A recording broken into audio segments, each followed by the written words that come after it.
Hello India, आप सभी को नमन प्रणाम। आई होप आप सभी अच्छे होंगे और मैं भी ठीक हूँ। सॉरी फॉर लेट, क्योंकि रशिया में अभी 11:47 हुए हैं और टाइम का पता नहीं चला मुझे। और आप सभी के 2-3 दिन से बहुत सारे मैसेज आ रहे हैं, कॉल्स आ रहे हैं, तो वो अटेंड नहीं कर पा रहा था। वो चीज़ें हैंडल नहीं हो रही थी। कभी मेरे को हॉस्पिटल जाना पड़ रहा था, कभी इधर कभी उधर। तो अभी मैं कासनादोर के अंदर हूँ, रशिया में कासनादोर सिटी के अंदर हूँ। और एक मेरा दोस्त है, वो न्यू ईयर पे उधर घूमने के लिए गए हुए थे एल्ब्रुस की साइड में, क्योंकि एल्ब्रुस की साइड में टूरिस्ट प्लेस इसलिए उधर गए हुए थे। तो वो मेरे को वहाँ पे मिले थे, वो फैमिली मिली थी। फिर वो उनके साथ मैं 1-2 दिन रहा, तो ऐसे घुल मिल गए मेरे साथ और फ्रेंड जोन हो गए हम। तो अभी उन्हीं के घर हूँ मैं, यहाँ कासनादोर के अंदर। तो हमारा जो टारगेट था एल्ब्रुस पे 24 आवर्स इंडिया के फ्लैग को रिप्रेजेंट करने का, वो फाइनली 8 साल बाद पूरा हो चुका है। इसकी शुरुआत हुई थी 29 दिसंबर 2018 को, जब मैंने डिसाइड किया था कि मैं एवरेस्ट के टॉप पे 24 आवर्स इंडिया के फ्लैग को रिप्रेजेंट करूँगा। तो तब मैंने डिसाइड किया था कि मैं उससे पहले मेरे को 7 कॉन्टिनेंट करने पड़ेंगे, जिस पे मेरे को हर कॉन्टिनेंट पे 24 आवर्स स्टे करना पड़ेगा, जिससे मेरी बॉडी उस वातावरण में ढल जाए और मेरी बॉडी ट्रेंड हो जाए एवरेस्ट के लिए। क्योंकि एवरेस्ट पे रुकना 24 आवर्स वेरी डिफ़िकल्ट, वहाँ पे सर्वाइवल चांस नहीं है। 8,000 मीटर का ऊपर का जो जोन होता है वो डेथ जोन होता है, वहाँ पे ह्यूमन सर्वाइव कर ही नहीं सकता। और तो मैंने 2021 में फिर माउंट किलिमंजारो क्लाइम किया था। वहाँ पे मैंने 24 आवर्स इंडिया का फ्लैग रिप्रेजेंट किया, वो एक्सपीरियंस अच्छा रहा। और 2020 में मैं एल्ब्रुस क्लाइम करने के लिए आया था। तो उस टाइम विंटरी सीज़न था, ये सेम ही सीज़न था, और उस टाइम क्लाइम नहीं हुआ, क्योंकि मेरे साथ जो गाइड क्लाइम कर रहा था उसको एक्लिमेटेशन में दिक्कत हुई और वो वहीं पे गिर गया। फिर उसको 5,000 मीटर पे उसको टेंट के अंदर लेटा के उसको इंजेक्शन वगैरह दिए, उसको पानी वगैरह दिया, उसको वहीं पे रेस्ट करवाया। उसके बाद उसको टेंट वगैरह वहीं पे छोड़ दी और उसको टॉप पे लेके गया और टॉप पे फ़ोटो खिंचवा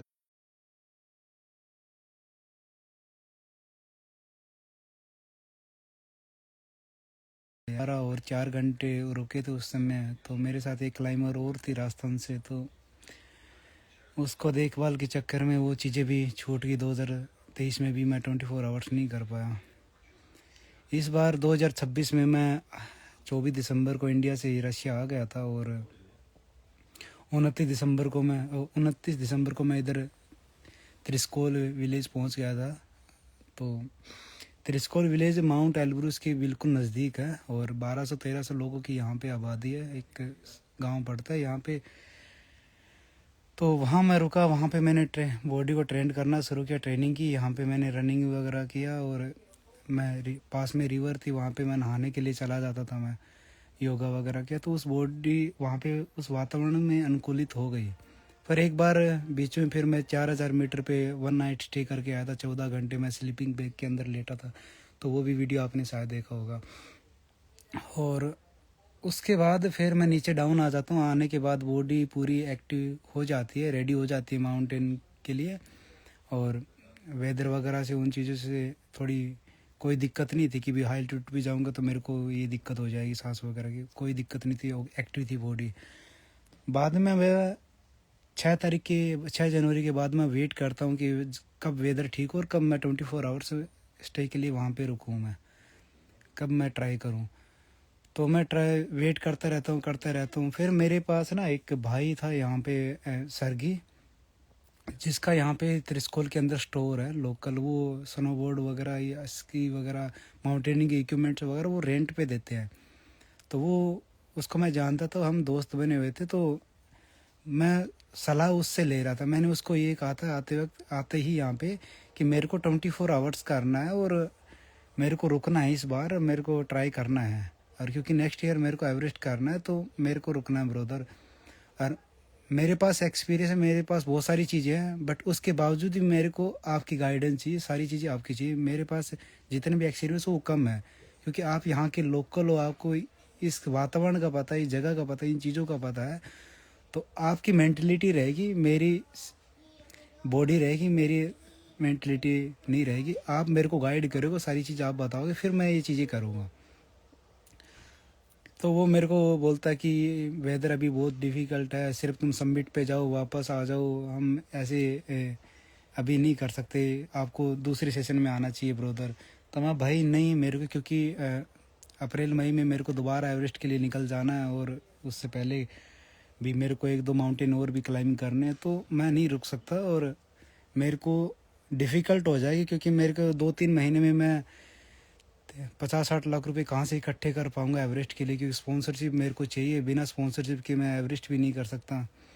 और अभी एल्ब्रूस आया हूँ, तो ये भी मैं इधर उधर से जुगाड़ करके चीज़ें करके मैं आया हूँ, तो मेरे को करना, मैं चार दीवारी के अंदर कैद नहीं रह सकता, मैं ये ज़िंदगी नहीं जी सकता।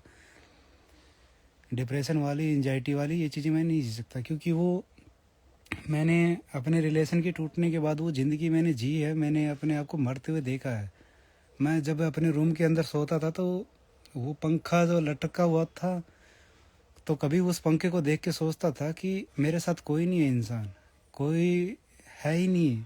अगर मैं किसी को अपनी फीलिंग, अपनी चीज़ें मैं शेयर भी करता था कि मैं ये सोच रहा हूँ, ये फील कर रहा हूँ, तो वो मजाक बन जाती थी वो चीज़ें। क्योंकि आज के समय में किसी के मुंह पे जिप नहीं लगती, हर किसी को मज़े आते हैं किसी की चीज़ें सुनने में, वो चीज़ आगे से आगे फैलाने में। तो मैं फिर अपने जोन में, अपनी चीज़ों में ही रहा, चार दीवारी में रहा। मैं बस, वो मेरे सामने मेरा सिर्फ पंखा था जिसने मेरा साथ दिया, वो घूमता रहा गर्मी के समय में, वही मेरे को दिखता था। कभी लगता था कि लटक जाते हैं, कभी लगता था कि यार मौत की तरफ रुख करना, अपने माँ बाप के सपनों का बलिदान करना है, और नहीं करा मैंने। फिर संभाला मैंने अपने आप को। बहुत सारे मेरे दोस्त थे जिन्होंने मोटिवेट किया, जिन्होंने संभाला है। एक लड़की थी, उसने संभाला।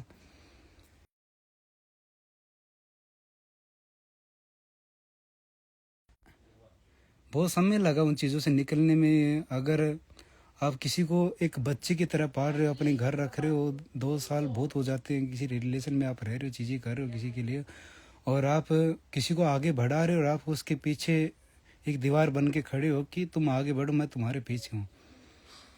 खैर छोड़ो, वो लंबी बातें हैं, चीज़ें हैं। तो जिसका जितना दाना पानी लिखा होता है वो मिल गया, और कोई बात नहीं है। तो अभी एल्ब्रूस जब मैं जा रहा था, तो मैंने मेरी कॉम की वीडियो देखी, और मेरी कॉम जी वो अपने पति को वो चीज़ें बोल रहे हैं, वो सेम चीज़ मैंने मेरे ऊपर फील की, वो सेम स्टोरी थी, ज़्यादा डिफरेंस नहीं था उस चीज़ में। और वो फील किया, तो फिर मैंने मन के अंदर वो था कि रोहतास करना ही पड़ेगा, चीज़ें निकलना ही पड़ेगा, ऐसे तो काम नहीं चलेगा। और मैं उस 16 तारीख को मेरे को सबमिट के लिए निकलना था, तो सरगी ने मेरे को मना कर दिया कि भाई ऐसे नहीं जा सकते, क्योंकि वेदर ख़राब है, विंड स्पीड 50 से 70 है, और अगर विंड स्लो होती और स्नो होती तो कोई दिक्कत नहीं थी। तो फिर 17 को वेदर थोड़ा ठीक निकल रहा था, और मैंने 17 को ही प्लान कर लिया। मैंने सरगी को बताया नहीं कि मैं ऊपर जा रहा हूँ, और मैं 18 को से टॉप पे पहुंच जाता। सरगी को मैं 5000 मीटर पे जब मैं ये एक वीडियो डालता हूँ इंस्टाग्राम पे, तब मैं उनको बताता हूँ कि मैं ऐसे से मैं जा रहा हूँ, और मैं भाई अगले दिन मैं नीचे डाउन आ जाऊँगा। तो मैंने मेरे मैनेजर को भी बोल दिया था कि भाई मैं 24 आवर्स बाद में मैं तुम्हें कांटेक्ट कर पाऊँगा, शाम के इवनिंग की टाइम में।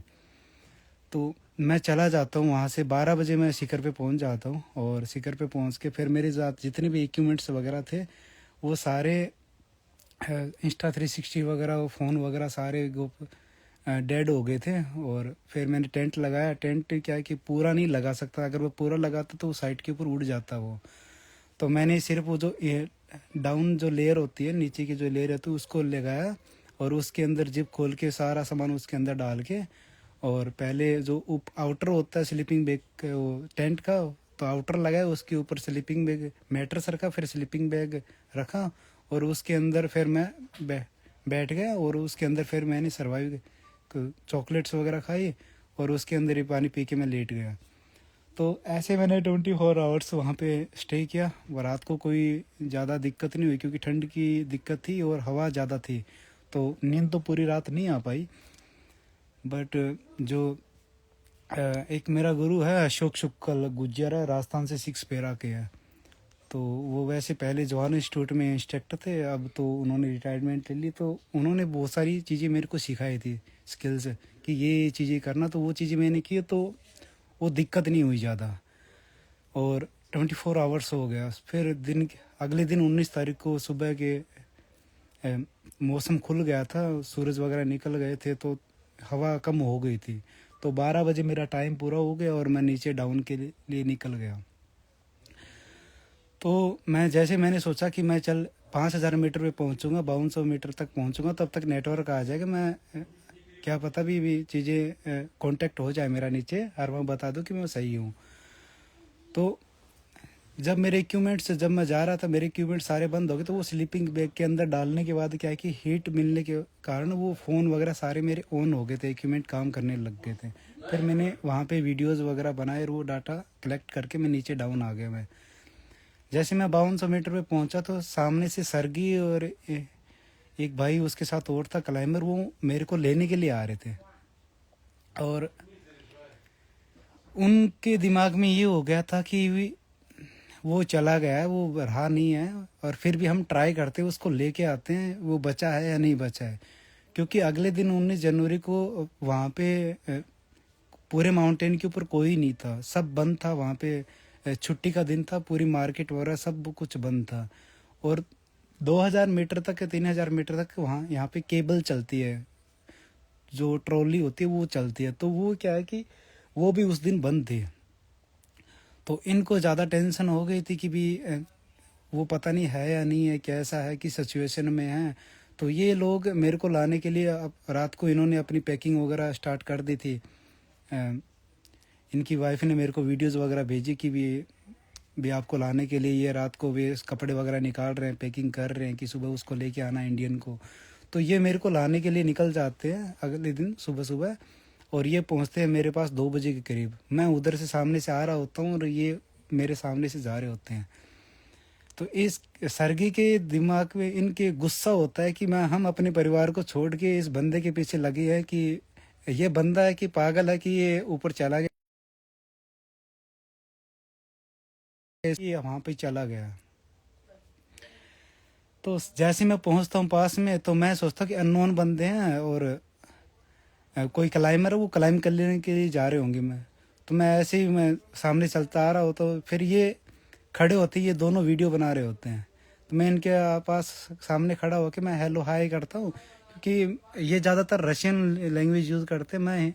मेरे को भी हिंदी वगैरह इतनी आती नहीं, तो मैं भी वो हेलो करके मैं भी ठीक है। फिर मेरी नज़र पड़ती है उसकी सरगी की आवाज़ पे। सरगी दिख जाता है कि ये सरगी है।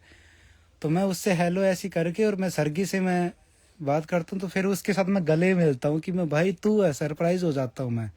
फिर वो कहता है कि मेरे को गुस्सा था तेरे पे और तूने मेरे को बताया नहीं प्रॉपर तरीके, तू ऊपर चला गया था और मेरे को टेंशन हो गई थी और मैं पूरी रात सो नहीं पाया। तो तुम ठीक हो? मैं ठीक हूँ, मैंने कर दिया 24 आवर्स में मिशन डन। तो फिर वो खुश हो जाता है कि बोला दो सिचुएशन है अभी मेरे दिमाग में। एक तो है कि मैं तेरे को मार दूं, अरे क्या है कि मैं तेरे को हक करूं, कि तेरे मैं बधाई दूं कि तूने कर दिखाया। और फिर वो वहाँ पे मेरे को पानी पिलाते, क्योंकि पानी मेरी जो रात की जो बोतल थी, मैं 1 लीटर पानी की बोतल लेके गया था, क्योंकि जितना ज़्यादा लेके जाते वो उस हाइट के ऊपर अगर लेके 1 लीटर की जो पानी की बोतल होती है एक हाइट के ऊपर, वो 10 kg की लगने लग जाती है। तो इसलिए मैं सीमित मात्रा में 1 लीटर पानी लेके चला गया था। मिल्टन की बोतल थी, तो आधी बोतल तो मैंने पी ली थी और आधी बोतल बची हुई थी। तो सुबह के 2 बजे के समथिंग रात को यूरिन करने की वो इच्छा हुई। तो फिर यूरिन में माउंटेन के ऊपर क्या है कि हम चीज़ें कर नहीं सकते, गंदगी वगैरह वो चीज़ बिल्कुल नहीं कर सकते। तो फिर वो पानी आधा बचा हुआ तो वो सारा पिया मैंने, और उसके अंदर बोतल के अंदर यूरिन करके वो बोतल मैं नीचे ले आया था। तो मैं अगर ज़रूरत पड़ेगी तो इसको यूरिन को पीना पड़ेगा, नहीं अगर ज़रूरत पड़ी तो मैं कोई दिक्कत नहीं, इसको नीचे हम ले जाएंगे वे। तो फिर मेरे पास पानी ऐसे भी गला सूखा ही पड़ा था, और टॉफ़ी वगैरह तो जो लेके गया था वो भी ख़त्म हो गई थी। तो फिर उन्होंने फिर मेरे को वहाँ पे पानी वगैरह पिलाया, और फिर हम नीचे डाउन आए। तो शाम वो 2 बजे मेरे को मिले थे, शाम को 6-7 बजे हम नीचे तक पहुँच पाए। तो केबल वगैरह सब कुछ बंद था, और फिर यहाँ पे नीचे आके हमने, उसका रेस्टोरेंट है, उसका स्टोर है, उसके पास हम बैठे। उसने फिर खाना वगैरह पानी वगैरह पिलाया, वहाँ पे भी रेस्ट करवाया, और फिर हमने अपने लेग और हाथ वगैरह चेक किए, तो हाथ में दोनों में फ्रोस्ट बाइट निकल गया, एक ये उंगली और एक ये वाली उंगली, और थोड़ा सा नाक के ऊपर भी दिक्कत हो गया। और लेग पूरा ओके है। सबसे ज़्यादा लेग में फ्रोस्ट बाइट ज़्यादा होता है, क्योंकि वो नीचे का पार्ट होता है तो ज़्यादा बर्फ़ से कनेक्टेड रहता है, और हम वो मूवमेंट नहीं कर पाते इतना। तो मैं उंगलियां हिलाता रहा, जब भी क्लाइंब कर रहा था मैं पाँव की उंगली हिलाता रहा, हाथ की हिलाता रहा। हाथ वाले में क्या हुआ कि एक ग्लव्स मैंने जो पहन रखा था वो चिपका हुआ ग्लव्स था। चिपका हुआ इसलिए यूज़ किया क्योंकि वीडियोज़ वगैरह बनाने के लिए, अगर स्क्रीन पे टच करने के लिए वो उस ग्लव्स का यूज़ करना ज़रूरी था, नहीं तो मैं वो दूसरा ग्लव्स होता तो मैं यूज़ नहीं कर पाता। तो उसके चक्कर में वो टाइट ग्लव्स था, उसकी वजह से फ्रोस्ट बाइट हो गया। तो वहाँ फिर उसको टेंशन हो गई कि भी इसकी उंगली काटनी पड़ेगी, नहीं तो अगर ये हॉस्पिटल नहीं गया। उसने बोला कि फ़्लाइट बुक करवा के मैं गाड़ी देता हूँ, तुम फ्लाइट बुक करा के या तो मॉस्को चले जाओ, और या फिर मिलना बॉडी चले जाओ। फिर मैंने बोला कि नहीं, आज तो मैं रेस्ट करूँगा, क्योंकि मैं 2 दिन से सोया नहीं हूँ और मेरे को सोना है। तो फिर बोला ठीक है, तुम जाओ और रेस्ट कर लो, सो जाओ, और फिर हम बात करते हैं इसमें बाद में। फिर अगले दिन हम प्लान करते कि भी अगले दिन हम निकलेंगे। तो अगले दिन मैं त्रिस्कोल से फिर मैं एक मेरा ये जो फैमिली जो बनी थी मेरी, तो इनको वो उसने बता दिया। फिर इन्होंने बोला कि इसको यहाँ भेज दो। तो फिर उसने मेरे को मिनरल वॉडी छोड़ा, मिनरल वॉडी से मेरे को बस में बिठाया, और बस से फिर रात को 1 बजे फिर मैं यहाँ कासनादौर पहुँच गया। फिर ये एंट्री मेरे को बस स्टैंड पे लेने आया हुआ था, तो एंट्री फिर हम दोनों गए।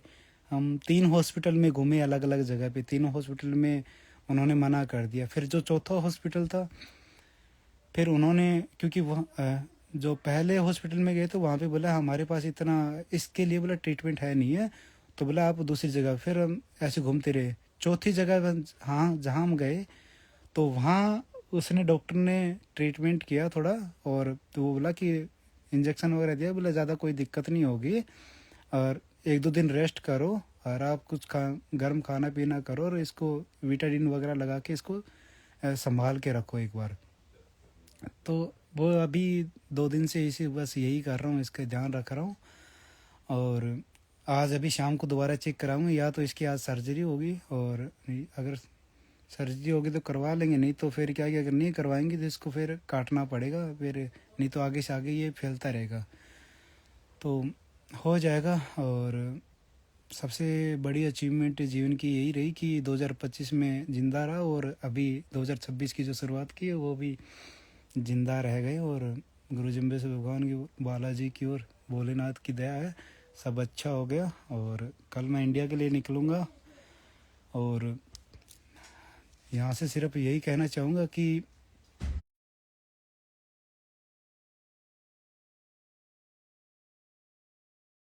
बनाया जाएगा और कुछ नहीं होगा।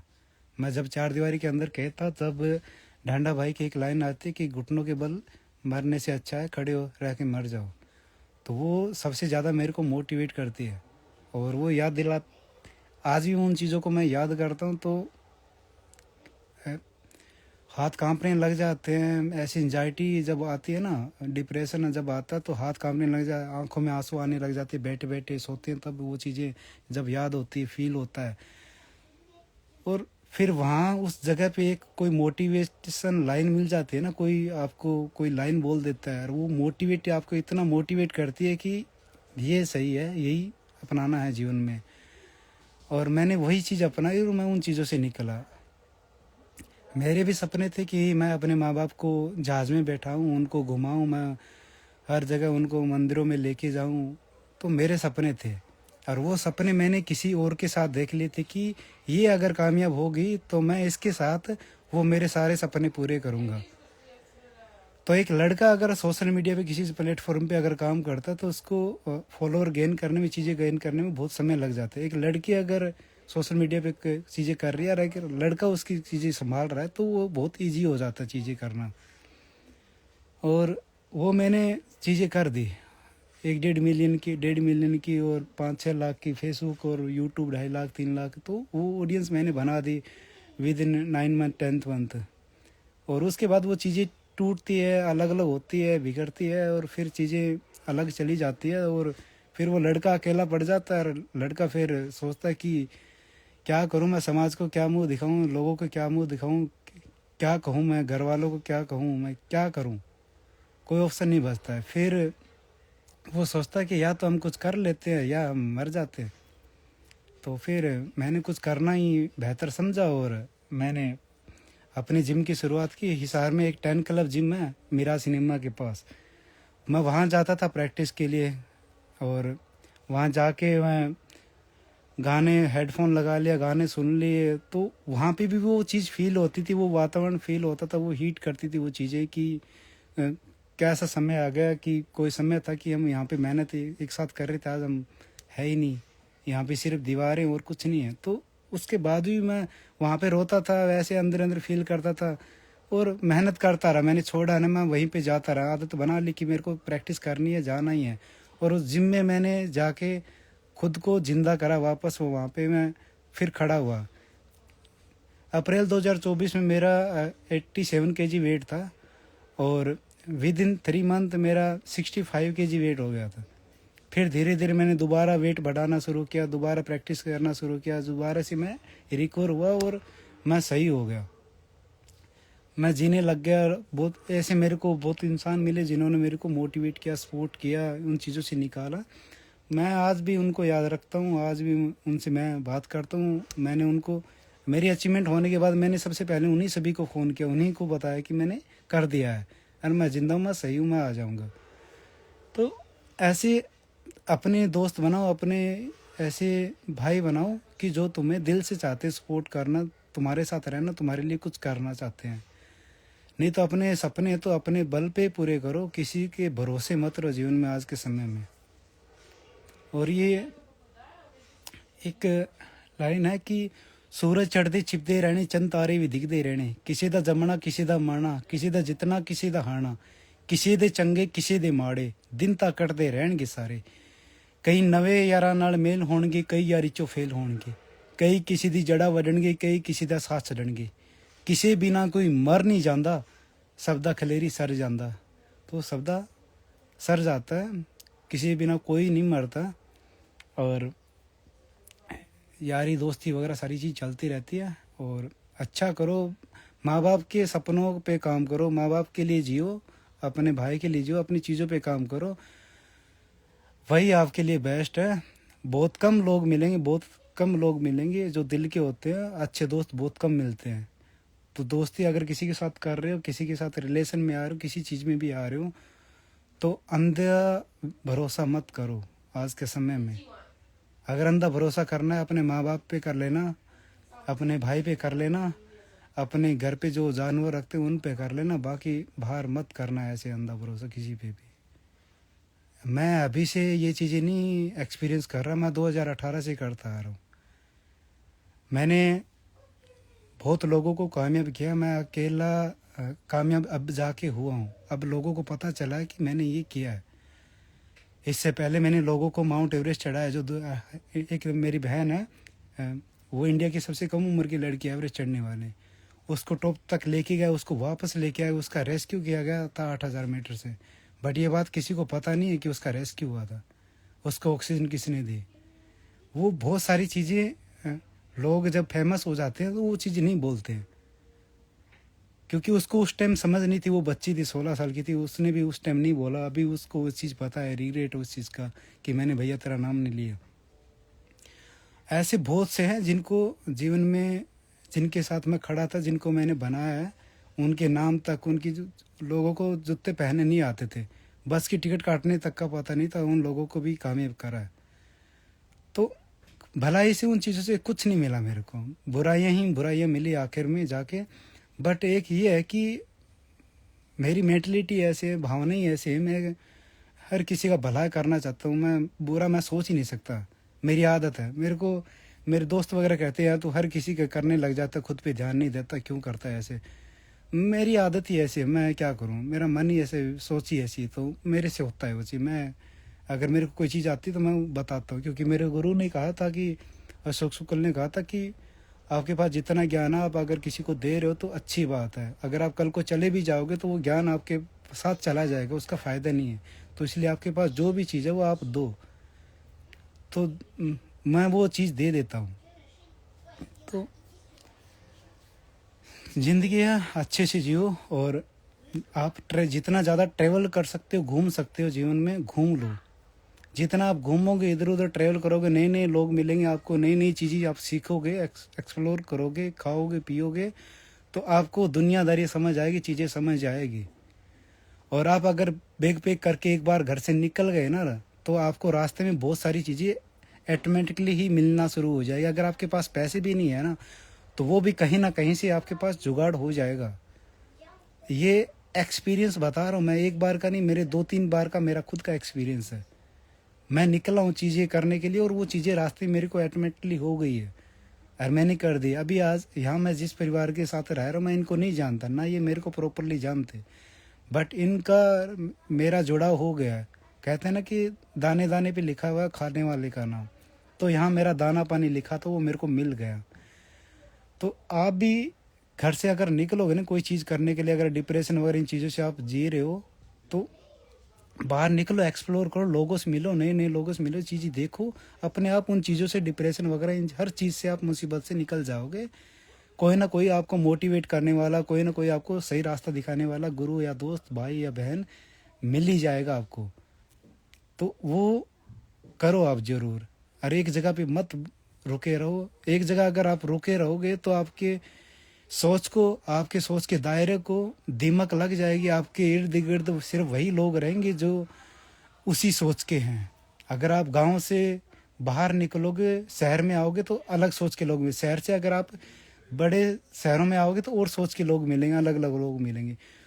तो अलग अलग वातावरण में जियो आप, एक ही वातावरण में अपनी ज़िंदगी का जीवन यापन मत करो। और बाहर के लोग क्या है कि अच्छा खाते हैं, अच्छा पीते हैं, सोते हैं अच्छा, तो अपनी सेहत पे ज़्यादा फोकस रखते हैं। तो आप भी यही चीज़ करो। और थैंक अभी फॉलोअर बढ़ने में बहुत सारी चीज़ें हो रही है, और सभी की बेस्ट विशेस मिल रहे हैं, उसके लिए बहुत बहुत धन्यवाद। और जो जो लोग जुड़े हैं, हमेशा मैं उनको अच्छा आगे के लिए प्रिपेयर करूँगा, अच्छा ही मैं समझाऊँगा। फालतू की इधर उधर की चीज़ें मैं ना तो सोशल मीडिया पे शेयर करूँगा, हमेशा आपको मोटिवेट करूँगा। और सभी जुड़ रहे हैं, इतना प्यार दे रहे हैं, उन सभी का धन्यवाद तहे दिल से। और जीवन में बहुत सारे अभी भी टारगेट बाकी है, उनको भी पूरा करना है। पहले अपने माँ बाप के सपने हैं वो भी पूरे करने हैं। तो अब कैसे है, मैं अपनी ज़िंदगी आगे जीने वाला हूँ और क्या करने वाला हूँ, क्या मेरी आगे की सोच रहने वाली है, तो उस जर्नी को आप देखना। अब जितना स्ट्रगल था जो मेरे को करना था वो मैंने कर लिया। अब स्ट्रगल करने की मेरे को ज़रूरत नहीं पड़ेगी, क्योंकि आप सभी का प्यार मेरे को नहीं करने देगा। तो मेरे साथ जुड़े रहना, और मैं दिखाता हूँ आपको दुनिया और कैसे ज़िंदगी जीनी है और कैसे अपने माँ बाप के सपने को पूरा करना है। So thank you so much everyone जुड़ने के लिए, और बहुत सारा प्यार सभी को दिल से रिस्पेक्ट है। और जल्दी मिलते हैं India. Thank you so much. जय हिंद, जय भारत।